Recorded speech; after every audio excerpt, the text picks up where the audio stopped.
So yeah, like I was saying, that's just like that is a part of being, that is a part of growing up and a part of being, you know, maturing and becoming more mature in oneself is um, just learning from your experiences and learning from your mistakes and learning these, using these things as lessons, you know, um, and you know, not beating yourself too much up about it, and you know, forgiving yourself, and also just learning from them. You know, life is a learning process, and every day, like, you know, there's that old saying of, you know, every day we learn, you know, every day you learn something new. Um, I'm not sure if that's quite true, but I know we do learn something, you know, a few new things every week anyway. I can say that for sure. We learn something, a few, you know, something new every week anyway. Um, I think you've got to be ambitious about each day. mm, You know, like each day is a gift, I feel, mm, a beautiful gift, mm, and we're very lucky to have another day. mm, And I think when we step, I look in, when I wake up each morning, basically stepping into the day, the next day. And I think it's up to you whether it's raining or shining or snowing or whatever, to make the most of each day that's given yeah. and appreciate it. Mm, And I think slowly in time, I mean, when I was a little child, I used to play all kinds of things, you know, like toys, Lego, when I was a little kid. And you kind of grow out of these things slowly, don't you? You know, I grew out of that, you know, and I mean, I did play with Lego again when my children were younger, and I kind of like being a little bit of a child again with them, and it was good fun mm, to sort of play with them and sort of teach them how to make things with Lego, so they can do it themselves in a kind of way. mm, And you know, like slowly in time, I mean, I used to play, I did talk a couple of weeks ago or last week about, I used to play computer games a lot, and I used to sort of get a bit addicted to them where they took over my life, and I used to play games after games. I used to sort of play Mario oh yeah, when yeah. that first came out on Nintendo. I completed it. Mm, I think I did it twice, you know, and I got very addicted to it. And, you know, be honest with you, I wasted a lot of time on it. And my child was quite young at that time. And I don't think, looking back really, I wasn't really being mature. Or I wasn't mature, if you see what I mean. I had to grow up a little bit more. And I feel like now, I don't really touch games anymore because I've matured, mm, if you see what I mean. I just don't, I, I just haven't got time for them anymore. Because I mean, I played them quite a lot, and I just feel like Lego or whatever that I used to play with, you could kind of slowly grow out of them and yeah, mature, yeah, you do. Yeah. and you can't go back there in a kind of way, Mm, mm, if you sort of mean back to being that child playing with. I mean, I used to have toy cars, little toy cars, yeah. and my uncles and aunties or whatever, or I used to get at Christmas little toy cars. Some of them were fire engines and that. Mm, And now I was playing, you know, when I was a little boy, but now does not interest me whatsoever. All of that, you know, it's like I've stepped into a new era, and I don't go around to the shops buying cars now, little toy cars, do you know what I mean? It's not my cup of tea anymore. yeah. And, you know, I think it's a case of sort of like growing up and maturing, Maturing. Yeah, yeah, yeah. and yeah, just Yeah. what is mature, you know, being mature. I Right. think it's being happy with yourself. That's, you know, that's another thing to, which I think is a lot to do with maturity, Mm. because I think it takes some time actually for someone to actually learn about themselves. And that's a big part of being, Yeah, you know, it maturity. takes a number of years really for anyone to learn that they're on this planet even, you know, or where they are, Mm. or learn about what they enjoy and what they don't enjoy, and what food they like and what they don't like. And as you get older, you learn really the things you do like, so you do tend to enjoy your life a little bit more and relax a little bit more as you get older, as you get mature. Mm. As long as you don't lose your memory, anything, I think that's the aim that I want to sort of aim for as I get older. I don't want to lose my memory, and I hope to get mature as, you know, sort of as the years ahead. Like next year, I'm hoping to be maybe even a little bit mature than I even am today. Yeah. And sort of, I mean, there's lots of things I don't, you know, like smoking, for instance. You know, I do enjoy smoking, and the reason I do smoke, I feel, is because it's something that it's one of the only things I do enjoy. I don't really, I mean, I used to enjoy drinking a lot, but I've sort of matured, I suppose, and decided to sort of like give that one up. Yeah. And I'm glad I did. Yeah. I'm glad that I think I gave up. I mean, I can't say that I'm giving up. Yeah. I won't say that, because sometimes I might want a little drink, and you know, like your birthday or something or whatever. But I don't drink very often, and it's just sort of like being mature about your own decisions, I think, in life. Yeah. And making the right choices, and you know, like me, I can sort of like tomorrow wake up and sort of start drinking again. Go out in the shop and buy half a bottle, you know, a bottle of vodka or something. If you chose start to, picking up that addiction again. if you made that decision, yeah, it's a decision. But at the end of the day, if I did that, I know that it's not going to be a very wise decision, really. You know, I'm going to start losing friends, I feel, and my family are not going to be too happy about me. But not only that, but your health, your liver, your liver and your kidneys. Well, your friends and your family, they want to see you do good. They love you, you know. And if you're not loving yourself, they can't really do much for you. And they're kind of in pain seeing you, sort of thing. Maybe, you know, like if you start drinking a lot, you know, they might sort of tell you, you know, and try to sort of like, a good friend would sort of tell you, you know, take it easy. Take it easy, yeah. Yeah. Be sensible. Yeah. You're overdoing it. Yeah. And sometimes that can be a harsh truth for someone to swallow, but like you said, a real friend will be honest with you and be able to tell you the truth, you know, whether or not you like it or not. And that's, you know, some people lose, sometimes people will get rid of close friends around them for telling them the truth because of their pride, not realising that that person was actually just trying to help them. Well, I met this guy one time, it was about 25 years ago in a factory, and I didn't really sort of like socialise with him then, back then. I was married, and anyway, time went by, and as I say, my wife divorced me. I went to Canary Wharf for a year and a half because I was lucky, whatever, and then I come back, and then I met that guy, and we went out for a drink, and we had a good time. I used to get on with him, you know. And then we went out another time, you know, and we've become really close friends, you know, and I used to drink with him. And over time, over the years, he just got worse and worse, you know, and I just felt like it just got like into fights sometimes and things, you know, and it just got silly, you know, and that's why I gave up in the end in a funny way, you know. I thought, this is silly, you know, like it does sort of like get you into trouble in a kind of way.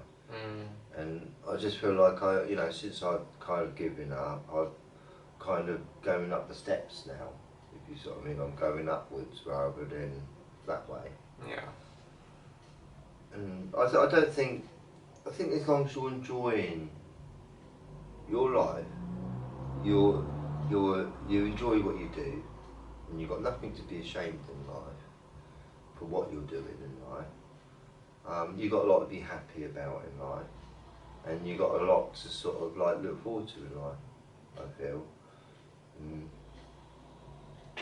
So, you know, we were talking about maturity, where some people are too serious in this world. You know, we've got war on our hands, you know, and we've had a lot of dictators in time and whatever, and even the schools have been very, very strict. It's sort of like the children are not even allowed to play anymore, if you sort of mean. It's time to grow up in a kind of way, you know, especially when you leave school and you're 16, now you're a man. Yeah. Straight away. Yeah. As soon as you leave school, maybe it's 18 when you're a man, I don't know, do you know what I mean? I mean, when are you a man? What makes a man, or a woman a woman? I think a man really, well, but both. It's a continuous growing process, but I think for me, the defining factor is when you're no longer in education and you're in full-time employment. From the time you become fully employed in whatever field, whatever occupation, whatever job, that's when you become a man or a woman. That's when it's all about, can you provide and can you survive for yourself independently in the world that we live in. That's why even today, because of how hard things are today, a lot of people are living at home longer with their parents, or some people even choosing to stay at home, especially if they're a single man or woman, not in a relationship or not married. A lot of people are living at home with their parents and things. I think a lot of young people today, more so than ever before. I think a lot of young people, I'm not sure, but I don't think they're really even bothered getting married anymore. And things like that, you know. It's. I think we're just, each generation, the era change, you know. Each every 10 years it kind of changes. Yeah. And I think things are changing very quickly today. Yeah. I mean, you've got these electronic cigarettes everywhere now, you know, and I think I've heard on the news today that is a big problem in society. And I mean, what's the health effects of them? I don't know. We will find out in 10 years' time, maybe, a little bit, you know, when we go down the road about that. Well, I just think personally, like I said, I'm no like I've said before, I'm only speculating, of course, but to me it's not really rocket science. It's like a lot of these people, they're using chemicals as a solution, as like they use these different, you know, food grade based chemicals, yeah, for their what's it called, vapes, for the liquids, sorry, for the vapes, yeah. So essentially what it is that is a battery inside of it, so that when you heat it up, all it does is heat up those chemicals and everything that's inside of it. And of course, obviously sometimes if it's got extract in it, which is obviously the one that, you know, we like to use, that's quite, then essentially you're getting the extract, of course, is, you know, part of what you want, but also you're getting the chemicals that go a lot, you know, the chemicals in which the oil is made from, if you see what I mean. So that you're heating those chemicals up and inhaling those chemicals just like you would, you know, even though it is vape, so of course it's slightly better probably than a cigarette, but it's still, the chemicals are probably worse for you. Well, I mean, I bought one the other day, whatever, yeah, and it makes me cough like anything. Yeah, and I think most people have that reaction, to be honest. And I saw sort of on this thingy on YouTube, on the news, whatever, that a lot of people are reportedly going to hospital with sort of lung infections or whatever. But, you know, I don't know. So I think we'll find out in time. You know, I think like even when they first started making cigarettes, I can't remember what year it was.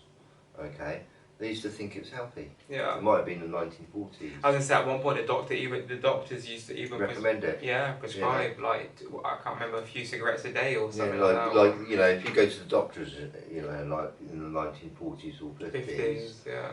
And say, I'm very stressed out, yeah, and they say, oh, I'll have a packet of cigarettes, that'll calm me down. You know, that's what the doctor would have said. Yeah, have a few every day. Yeah, and they were advertised everywhere back then. Back then people used to smoke in every environment too, indoors. Imagine what places used to smell like back then, mate, if you see what I mean, afterwards. Like everyone indoors smoking, even around kids. Yeah. You know, I mean, even kids, myself, kids back then, kids had to be in an environment where they're constantly breathing in smoke and you know. Like, I mean, when I was a child, my nan and granddad smoked. Yeah, same. And I think my whole family smoked. And to be honest with you, my whole family, most of them, apart from one, are my aunties, okay? Yeah. And I come from a big family, and my mum's got like 7 sisters or something, and 3 brothers or 4. You know, it's quite a big family, but most of them worked at BAT. Yeah, British in different jobs, and that's because that factory opened in Southampton near the docks, big place, and it gave many jobs to people, to the masses, basically. So, local jobs as well. Yeah, a good job. Yeah. But those jobs, you know, because my mum worked there for a long, long time. You know, she worked there for over 30 years or maybe 40 years, and she saw a lot of changes in those times. I can imagine, yeah. You know, when she first went there, they used to make the cigarettes by hand. Okay, yeah. They used to make like maybe 2,000 cigarettes a day. Yeah. But then, sort of like at the end of it, you know, as my mum was leaving, The machines, they bought these Italian machines that could make 2,000 an hour or something. Yeah, a minute. so you end up with a few 100,000 every day. Yeah, you know, and this is what's happened all over today. That they've got robots and the machines very high tech machinery actually making most things we see today. Yeah, most things. And there's you know, you only need a couple of operators to press the buttons and make sure the machineries are working. And make sure the conveyor belts and everything are clear and that kind of, not many. Sort of not many. You know, I mean, I think like when my mum first started working at that BAT, there was over 1,000 people employed there or more. Yeah. But at the end of it, there was only a few hundred or whatever, you know. I don't know, do you know what I mean? But it just declined, and there's just not many. I mean, even the shops, they're being taken over by self-services now, aren't they? Yeah, a lot of them, yeah. And you just got one camera keeping an eye on it all. And I think even the trains, they're getting rid of all the workers behind the counters because people can get their tickets in the machines now, you know. We're changing, aren't we, into a different era. Yeah. And things are changing pretty quickly, I think. They are, you know, societies, Well, even this next generation, they're coming up with ideas and they're quite young. Yeah, it's true. Yeah. They're quite young, you know, they're quite advanced with computers already. Yeah, like I was there's talking about. thousands of eyes looking at sort of Microsoft computers and making them even better today than they already are. It's amazing, really, isn't it? Yeah. But I also think that is also part of maturity, part of the maturity of the human race. Like goes back again to, like I said at the beginning, the evolution of man. There's something within us. I've talked about it before a few times. There's something. It's almost like it seems like there's something naturally, intrinsically within our DNA as human beings to constantly want to do better and to, make things better. Like even today, like you were just saying with technology, like we're constantly trying to advance to make things in our own little way. We're all sort of wherever you are. We're all living our own experience, and I feel like we've all got different experiences in a funny way. Different parents, and I feel like some of us are very intelligent in our own way, but some people are not. And so you get a lot of Karens and Darrens out there, basically. I mean, my name's Darren. Funny enough, yeah. But there's a lot of people that ain't got no common sense, and they're just a little bit like behind. Yeah. And I feel like we're living in an era that people are actually quite learning quite quickly somehow. Where we're actually seeing ourselves on TV, and even the people that are not educated are somehow learning from others in a funny way. We are learning, living in the same world together. And it's kind of, we wake up to the same news, we wake up to the same, I don't know, we're living in the same world, if you sort of mean. I think depending on what city you're living in, it's like we were talking about the city of Philadelphia, the state that's in at the moment, there's a lot of people stuck on drugs there. But if you look at another city, like San Francisco, that's not so bad. It's not got so, I don't know, do you know what I mean? But I know that most of the shops today are shut down there. There's a real business problem there, And I think like if you go to another city, say abroad, then they might not be having any problems at all. Do you know what I mean? I don't know, do you know what I mean? But I think we're all, depending on the management of each city, really.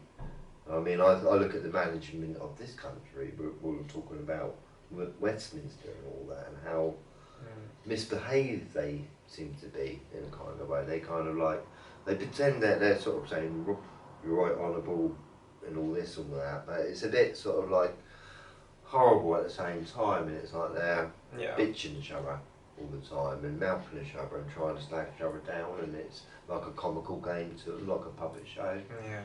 And it's a bit like disappointing, if you ask me. We need good management, and I feel like if we did have good management in this country, mature government, that's what we need, a mature, wise government. I think like if we really did have that, but sometimes I feel like this government's against us and they're not on our side. Yeah. Yeah. If you sort of mean. Yeah. And they want us all dead.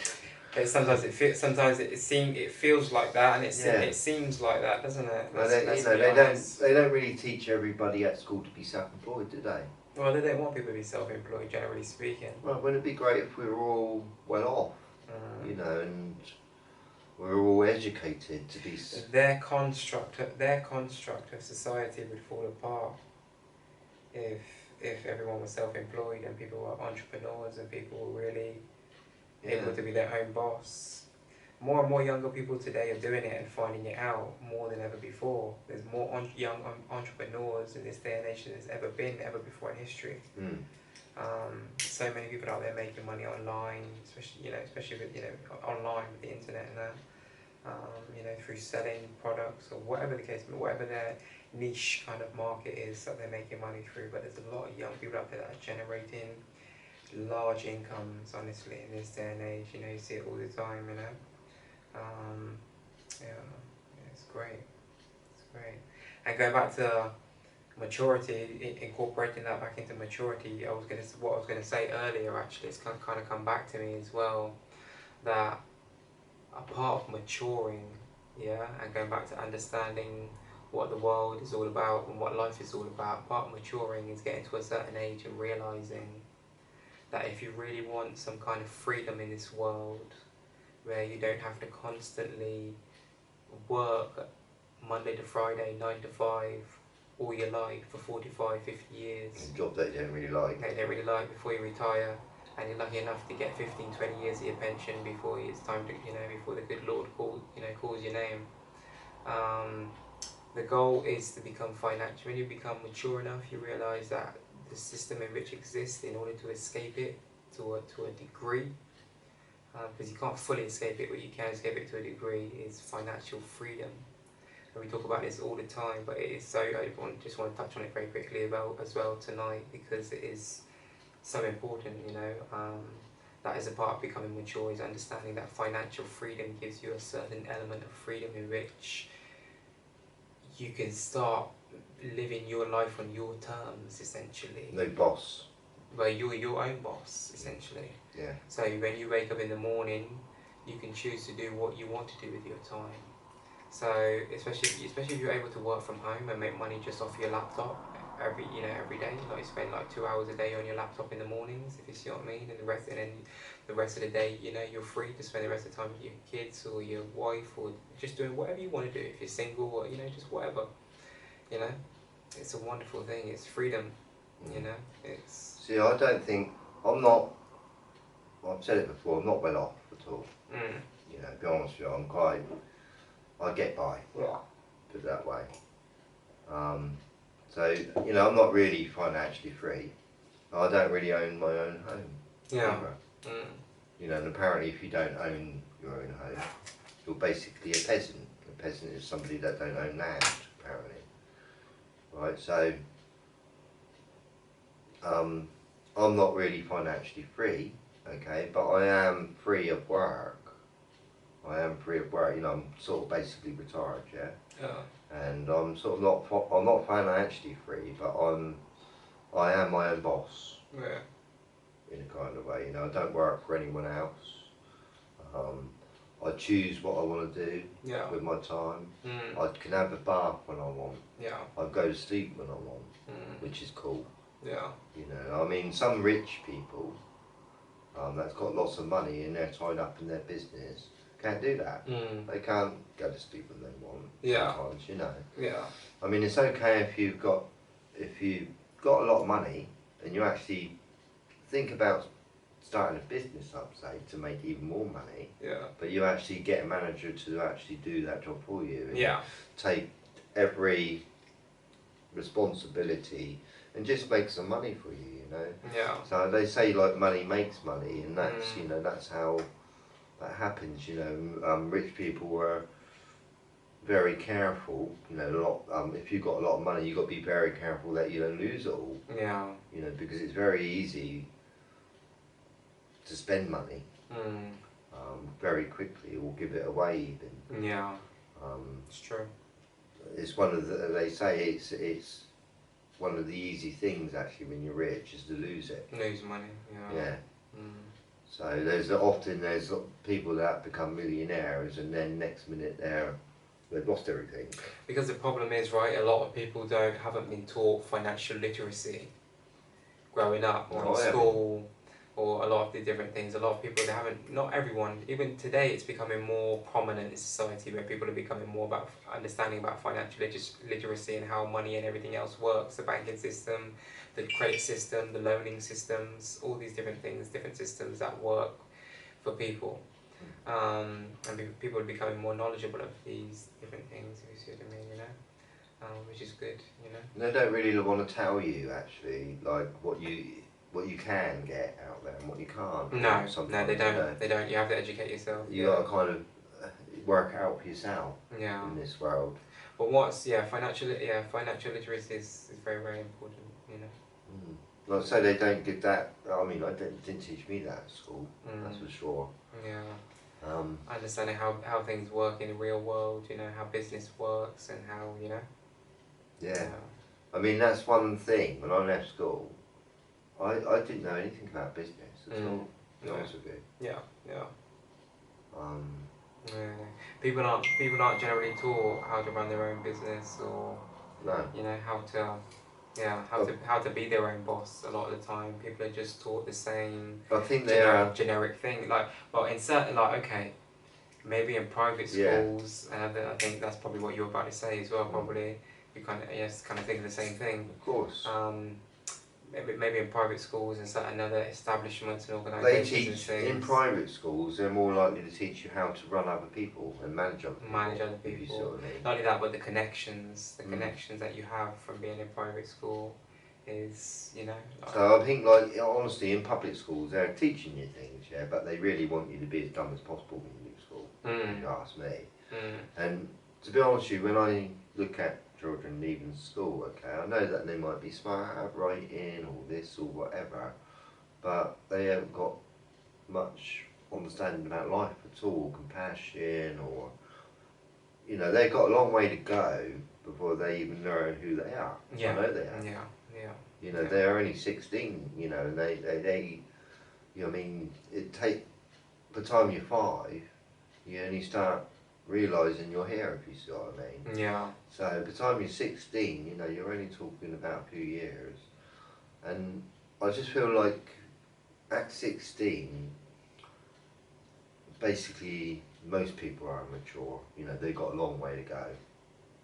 You know, they can be mature in many ways, alright, but really they've got a lot. I thought I was mature at 16. But now when I look back, I don't think I was. You know, I mean, I didn't know anything about marriage. Didn't know anything, you know, about a lot of things. Yeah. And now I do know a lot about things, you know. I know about marriage. I know about divorce. And I know a lot of other things, you know. Yeah. And I've just experienced so many things since being 16 that I